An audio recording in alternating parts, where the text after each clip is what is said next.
Hi friends, నేను మీ సాయి ప్రసన్నాని. ఈరోజు మన ఛానల్లో అయోధ్యలో నిర్మించిన శ్రీరామ జన్మభూమి భవ్య మందిర వివరముల గురించి తెలుసుకుందామండి.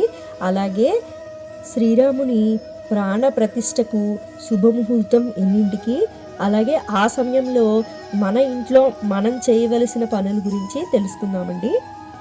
అంతకంటే ముందుగా మన ఛానల్ని ఎవరైనా ఫస్ట్ టైం చూస్తున్నట్లయితే సబ్స్క్రైబ్ చేసుకోండి. పరంపరాగతమైన నాగర శైలిలో మందిర నిర్మాణం చేయబడుతున్నది. మందిరం పొడవు తూర్పు పడమర 380 అడుగులు, వెడల్పు 250 అడుగులు మరియు ఎత్తు 161 అడుగులు.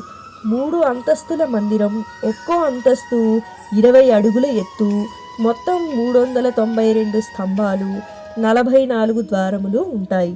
క్రింది అంతస్తులో అంటే గ్రౌండ్ ఫ్లోర్లో గర్భగుడిలో భగవాన్ బలరాముని విగ్రహం, మొదటి అంతస్తు గర్భగుడిలో శ్రీరామ దర్బారు ఉంటాయి. సీత, రామ, లక్ష్మణ, భరత, శత్రుఘ్న, హనుమాన్ సహిత విగ్రహాలు. మొత్తం 5 మండపాలు ఉంటాయి. అవి నృత్య మండపం, రంగమండపం, సభా మండపం, ప్రార్థనా మండపం, సంగీత మండపం. స్తంభాలు మరియు గోడలపై దేవీ దేవతల వివిధ రూపాలు ఉంటాయి. ఆలయ ప్రవేశం తూర్పు వైపు సింహద్వారం నుండి 32 మెట్ల ఎత్తు 16.5 అడుగులు ఎక్కి దేవాలయ ప్రవేశం చేయాలి. దివ్యాంగులు మరియు వృద్ధుల కోసం ర్యాంపులు మరియు లిఫ్టుల ఏర్పాటు. నలువైపులా దీర్ఘచతురస్రాకార ప్రహరీ గోడ, పొడవు 732 మీటర్లు, వెడల్పు 4.25 మీటర్లు. ప్రహరీ గోడకు 4 మూలాల్లో 4 ఆలయాలు: సూర్యాలయం, శివాలయం, గణపతి ఆలయం, భగవతీదేవి ఆలయం. ప్రహరీ గోడకు దక్షిణం వైపున హనుమంతుని ఆలయం మరియు ఉత్తరం వైపు అన్నపూర్ణామాత ఆలయం ఉంటాయి. మందిరం యొక్క దక్షిణ భాగంలో పురాణ కాలపు సీతాకూపం ఉంటుంది, అంటే సీతమ్మ వారు ఉపయోగించిన బావి. శ్రీరామ జన్మభూమి మందిర పరిసరాల్లో నిర్మాణం చేయబోయే మందిరాలు మహర్షి వాల్మీకి, మహర్షి వశిష్ఠ, మహర్షి విశ్వామిత్ర, మహర్షి అగస్య, నిషాదరాజు గుహుడు, శబరిమాత మరియు అహల్యాదేవి వార్ల ఆలయాలు ప్రతిపాదనలో ఉన్నాయి. నైరుతి భాగంలో నవరత్న కుబేరగుట్టపై ఉన్న శివాలయ జీర్ణోద్ధరణ చేయబడుతుంది మరియు రామభక్తుడు జటాయువు విగ్రహం నిర్మించబడుతుంది. సో విన్నారు కదండి, భవ్యరామ మందిరం పూర్తి వివరముల గురించి తెలుసుకున్నారు కదా.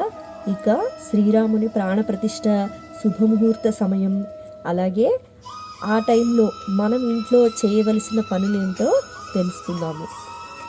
అయోధ్యలోని శ్రీరాముని ప్రతిష్ఠ పుష్యమాసం శుక్ల ద్వాదశి సోమవారం జనవరి 22, 2024 తేదీ అయోధ్య శ్రీరామ జన్మభూమిలో నిర్మిస్తున్న నూతన మందిరంలో క్రింది అంతస్తులోని అంటే గ్రౌండ్ ఫ్లోర్ గర్భగుడిలో బాలరాముని నూతన విగ్రహ ప్రాణ ప్రతిష్ఠ గావించబడుతున్నది. ఈ సందర్భంగా అయోధ్యలో అపూర్వమైన ఆనందకర వాతావరణం నెలకొని ఉన్నది. మీరు కూడా ప్రాణప్రతిష్ఠ రోజున శుభముహూర్త సమయానికి ముందే ఉదయం 11 గంటల నుండి మధ్యాహ్నం 1 గంటల మధ్య మీకు దగ్గరలో ఉన్న దేవాలయంలో చుట్టుపక్కల ఉన్న రామభక్తులతో కలిసి భజన కీర్తనలు నిర్వహించాలి. టెలివిజన్ లేదా డిజిటల్ స్క్రీన్ ఏర్పాటు చేసుకొని శ్రీరాముని ప్రాణప్రతిష్ఠ ప్రత్యక్ష ప్రసారాన్ని సామూహికంగా వీక్షించగలరు.